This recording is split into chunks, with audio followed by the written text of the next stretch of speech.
Hello students, good morning. ચાલો આજે આપણે કરવાના છે વોફોર્મ્સ, બરાબર છે।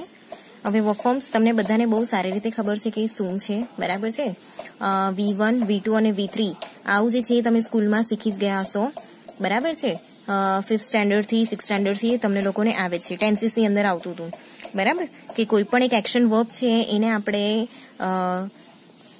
વર્તમાનમાં કેવી રીતે લખાય, પ્રેઝન્ટ ટેન્સમાં એને કેવી રીતે લખાય, પાસ્ટ ટેન્સમાં એને કેવી રીતે લખાય, બરાબર છે।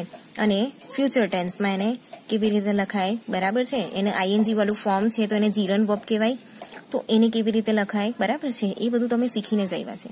તો આજે વર્બ ફોર્મ્સ છે, આજે આપણે એ જ કરવાના છે, બરાબર। પણ એ પહેલા કાલે આપણે જે શીખી ગયા એમાં પાર્ટ્સ ઓફ સ્પીચ, બરાબર, એ ફરીથી એકવાર રિપીટ કરી દઈએ અને એમાં મારી એક ભૂલ થયેલી હતી એ પણ આપણે આજે સુધારી દઈએ, બરાબર છે।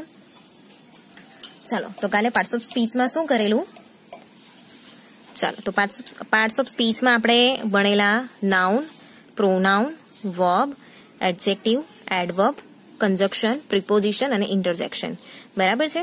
નાઉન એટલે શું કે કોઈ પણ વ્યક્તિનું નામ હોય, પ્લેસનું નામ હોય, બરાબર છે, કે કોઈ એક ઇન્ડિવિજ્યુઅલ એક કોમન રેન્જ છે એનું નામ હોય, બરાબર છે, લાઈક ગર્લ, બોય, બરાબર છે, એને આપણે કહીશું નાઉન।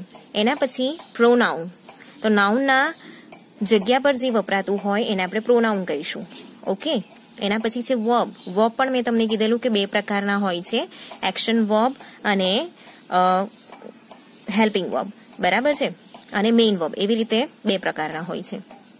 એના પછી છે એડજેક્ટિવ, ઓકે, જે નાઉનના અર્થમાં વધારો કરે, બરાબર, બોય નાઉન થયું, બરાબર, ટોલ બોય, તો જે ટોલ છે એડજેક્ટિવ થયું, બરાબર છે। અને મેં તમને એવું પણ કીધેલું કે જે કલર્સના નામ છે, પછી જે નંબર્સ છે 1, 2, 3, 4, બરાબર છે, એ પણ બધા એડજેક્ટિવમાં આવશે। એના પછી છે એડવર્બ, એડવર્બ જે છે એ વર્બમાં વધારો કરે છે, એડજેક્ટિવમાં વધારો કરે છે, કે કોઈ બીજો એડવર્બ છે એની અંદર વધારો કરે છે, એના અર્થમાં વધારો કરે છે। એના પછી છે કંજક્શન, બરાબર, તો જે કંજક્શન છે એની અંદર બે જે સેન્ટેન્સીસ છે, વર્ડ્સ છે, ફ્રેઝિસ છે, ક્લોઝિસ છે, એને જોઈન્ટ કરે છે। ફ્રેઝિસ અને ક્લોઝિસ શું છે ને એ હું તમને આગળના જે લેક્ચર્સ હશે ને એની અંદર શીખવાડીશ।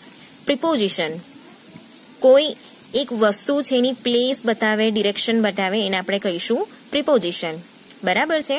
Like bag, the bag is on the table, બરાબર, બેગ ક્યાં છે, ટેબલની ઉપર, બરાબર। ઇન ધ ડેસ્ક, તો ડેસ્કની અંદર, બરાબર છે। ઇન, ઓન, ઓવર, એ બધું થશે પ્રિપોઝિશન, જગ્યા બતાવે છે, કોઈની પોઝિશન બતાવે છે, ઓલરેડી કોઈ જગ્યા પર છે એટલા માટે અહીંયા પ્રી લાગે છે એને, બરાબર, કોઈ વસ્તુનું પોઝિશન બતાવે છે કે ઓલરેડી ક્યાં છે એટલા માટે એને કહીશું આપણે પ્રિપોઝિશન। એના પછી છે ઇન્ટરજેક્શન, બરાબર છે, ઇન્ટરજેક્શન એટલે જે એક્સપ્રેશન બતાવે એ, ઓહ, વાવ, બરાબર। ચાલો, હવે જે કાલે મારી ભૂલ થયેલી હતી ને એ આપણે પહેલા ક્લિયર કરી લઈએ।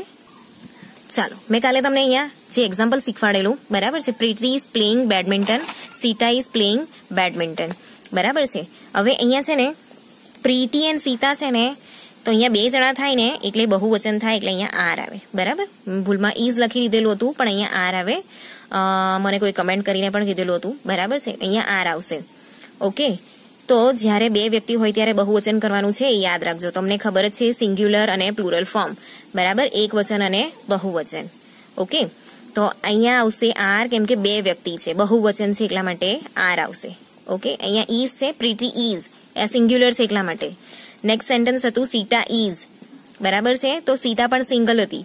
હવે બે સિંગલ વ્યક્તિ છે, એક જ એક્ટિવિટી કરે છે, બરાબર છે, તો આપણે એને કંજક્શન એન્ડ થી એને જોડ્યું આ સેન્ટેન્સને, તો Priti and Sita are playing badminton, બરાબર છે। આ એક મિસ્ટેક થયેલી હતી જેને આપણે સુધારવાની છે, અને આ વિડીયોની અંદર જે પણ છે ને એ તમારે લખવાનું પણ છે, બરાબર। તમારી નોટબુકમાં જ્યારે કોલેજ ચાલુ થશે ને ત્યારે હું ચેક કરીશ, તો આની અંદર જે પણ મેં કાલે કીધેલું એ તમારે લખવાનું છે। ચાલો, તો હવે આપણે જોઈએ વર્બ ફોર્મ્સ, આપણો મેઇન ટોપિક આવી ગયે, બરાબર છે। હવે વર્બ ફોર્મ્સ જે છે એ તમને બધાને બહુ સારી રીતે ખબર છે કે શું છે, મેં તમને V1, V2, V3 એના માટે ઇન્ટ્રોડક્શન પણ આપી દીધું, બરાબર છે। હવે આ જે વર્બ ફોર્મ્સ છે એ કેટલા ટાઈપના આવે, there are 2 types of verb forms, બરાબર, કયા કયા, રેગ્યુલર એન્ડ ઇરેગ્યુલર. ઓકે, હવે રેગ્યુલર એટલે કેવા કે લાઈક ફોર એક્ઝામ્પલ મેં લખ્યું આસ્ક, બરાબર છે, આ છે V1, તો એનું જે V2 હશે ને એની અંદર લાગશે ઈડી, બરાબર, એટલે જેને ઈડી લાગે એ રેગ્યુલર વર્બ ફોર્મ્સની અંદર આવશે, બરાબર છે. એના પછી છે V3, તો એ પણ સેમ થશે, બરાબર, અહીંયા ઈડી લાગ્યું તો આ થયું રેગ્યુલર વર્બ ફોર્મ. ઓકે, એના પછી આવશે ઇરેગ્યુલર. તો ઇરેગ્યુલરના એક્ઝામ્પલમાં આપણે લઈએ બિગિન, બરાબર, બિગિન. તો બિગિન છે એનું V2 થશે, શું થશે? બિગેન, બરાબર છે, અને એનું V3 થશે બીગન. જો ત્રણ ફોર્મ અલગ અલગ છે, અહીંયા આઈ ઇન, અહીંયા એન અને અહીંયા UN, બરાબર છે. Begin, began, began. ચાલો, તો ખ્યાલ આવી ગયો તમને રેગ્યુલર વર્બ કોને કહેવાય? જેની અંદર લાસ્ટમાં ઈડી લાગે છે એને આપણે રેગ્યુલર વર્બ્સ કહીશું, બરાબર. અને ઇરેગ્યુલર વર્બ્સ એટલે જેના ત્રણ ફોર્મ અલગ આવશે એ, બરાબર છે. ચાલો, હવે આપણે થોડાક એક્ઝામ્પલ કરીએ, બરાબર છે. પહેલા આપણે રેગ્યુલર ફોર્મના કરીશું, બરાબર છે. એવા બહુ બધા વર્બ્સ છે જેને આપણે કરવાના છે. ચાલો, હવે જ્યારે આ V1 છે એ V1 છે ને એનું મેઇન ફોર્મ કહેવાય, બરાબર, વર્બનું મેઇન ફોર્મ કહેવાશે. ઓકે, આ જે છે એનું આપણે યુઝ કરીશું પાસ્ટ ટેન્સની અંદર, અને આ છે પાસ્ટ પાર્ટિસિપલ, બરાબર, જેને આપણે PP કહીએ છીએ, પાસ્ટ પાર્ટિસિપલ. આ મેઇન ફોર્મ છે ને એ શામાં હશે? પ્રેઝન્ટ ટેન્સની અંદર. એને હંમેશા શું લાગશે? ટુ, બરાબર. જે મેઇન વર્બ હોય ને એ કોઈ દિવસ એકલો નહીં હોય, બરાબર. ફોર એક્ઝામ્પલ આપણે લઈએ અરાઈવ, બરાબર છે. તો અહીંયા હંમેશા આપણે શું લગાવવું પડશે? ટુ અરાઈવ, બરાબર. શું લગાવવાનું છે આપણે? Two arrive. એવી રીતે બધામાં આગળ ટુ લાગશે. ઓકે, આ ટુ વગર કોઈ બી મેઇન વર્બ જે છે એને આપણે લખી શકીએ નહીં. આ એનું મેઇન ફોર્મ છે, એની સાથે આપણે લગાવવાનું છે ટુ. ઓકે, આ ધ્યાન રાખજો, ટુ વગર કોઈ પણ એક્શન વર્બ છે એને હંમેશા આગળ ટુ લાગશે, જ્યારે એને ING ની લાગેલું હોય, જ્યારે એને ED ની લાગેલું હોય, બરાબર છે, ત્યારે. તો આપણે અહીંયા એને લગાવીશું ટુ, એટલે ટુ અરાઈવ, બરાબર છે. તો એને પાસ્ટ ટેન્સમાં શું આવશે? અરાઇવ્ડ, બરાબર છે. એનું V3 બી થશે અરાઇવ્ડ. ઓકે, તો આ રીતે આવશે ટુ અરાઈવ, અરાઇવ્ડ, અરાઇવ્ડ, બરાબર છે. અરાઈવ એટલે શું? પહોંચી જવું, બરાબર છે, પહોંચી જવું. એના પછી છે આસ્ક. આગળ શું લગાવવાનું આપણે? ટુ, ટુ આસ્ક, બરાબર છે. આ એકલું આસ્ક લખીએ તો એ અધૂરું કહેવાય. એનું V2 શું આવશે? Ask, ask. Okay, two ask, asked, asked, બરાબર. જે લોકો આસ્કેડ કરે છે ને એ એવું બોલવાનું ભૂલી જજો, બરાબર છે. This is not asked, this is asked, બરાબર. ટુ આસ્ક, આસ્ક્ડ, આસ્ક્ડ, બરાબર, એનું પ્રોનાઉન્સિએશન. ચાલો, હવે આપણે લઈએ નેક્સ્ટ અટેક, બરાબર. તો શું થશે?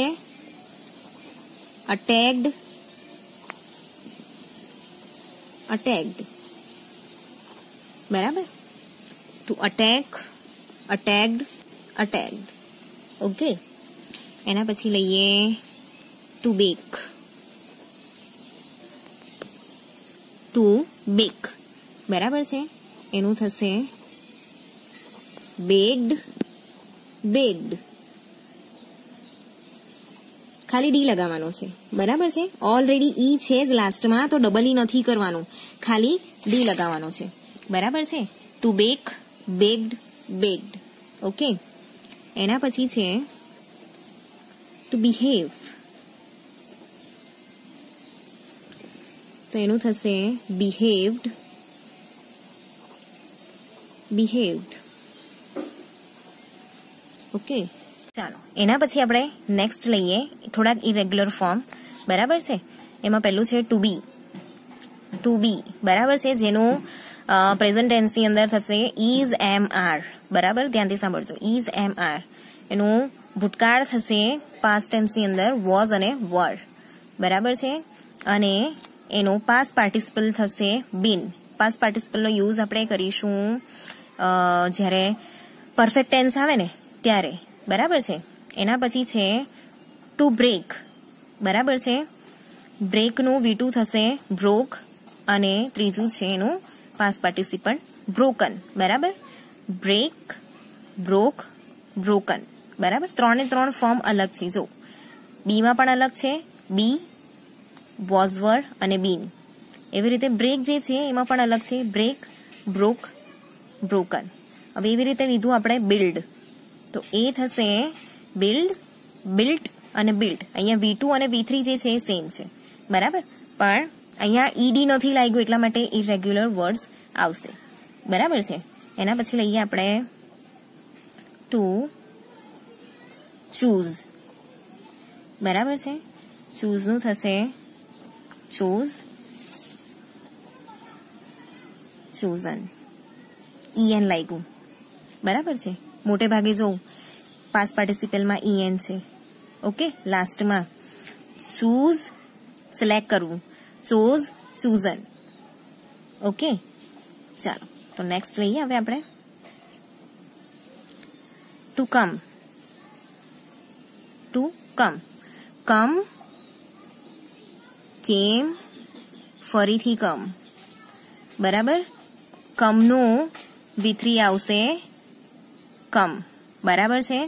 કમ, V1 છે કમ, V2 છે કેમ અને V3 છે કમ, ફરીથી. બરાબર, કમ, કેમ, કમ. જો તમારે જયારે V1, V2 અને V3 યાદ કરવાના હોય ને ત્યારે છે ને લાઇનસર બોલવાના એને. બરાબર છે. 1 2 3 1 2 3 રીતે બોલવાનું. લાઈક જો be, was, were, been, break, broke, broken, build, built, build, choose, chose, chosen. એવી રીતે એને લર્ન કરવાનું. તમને છે ને ફટાફટ લર્ન થઈ જશે. બરાબર, ચલો નેક્સ્ટ લઈએ ટુ ડુ, ડીડ, ડન. બરાબર, ડુ, ડીડ, ડન. ઓકે, જે ડુ છે એ પ્રેઝન્ટ ફોર્મ છે, જે ડીડ જે છે એ પાસ્ટ ફોર્મ છે અને જે ડન છે એ પાસ્ટ પાર્ટિસિપલમાં આવશે. બરાબર છે.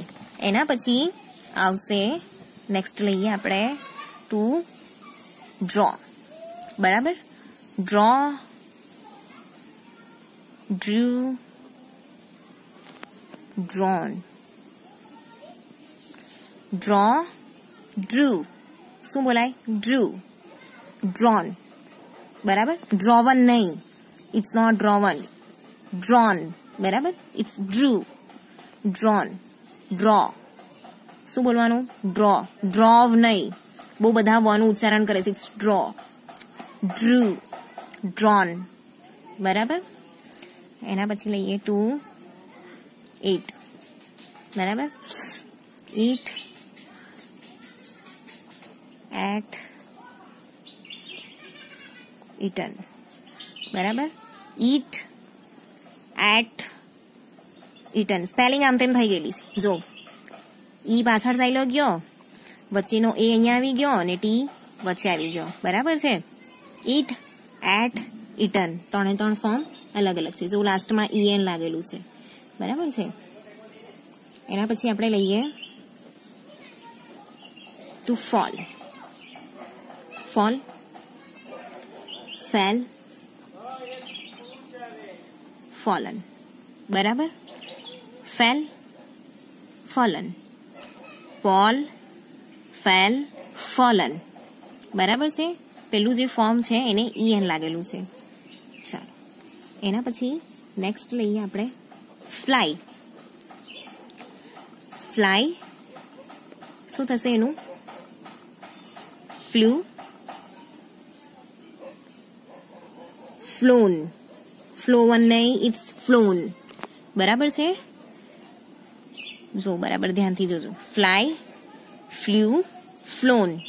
બરાબર છે. મેં એક હાથે મોબાઈલ પકડ્યો છે ને તો મને બહુ ફાવતું નથી, પણ વિડીયો જો આ રીતે કર્યો છે એમાં જોઈ લેજો. Fly, flew, flown. It's flown, it's flew. Fly, flew, flown. Flowen નહીં, ફ્લોન. બરાબર છે. આનું પ્રોનાઉન્સિએશન થશે ફ્લોન. ચાલો, બાકીના જે નેક્સ્ટ છે એ આપણે આગલા લેક્ચરમાં કરીશું.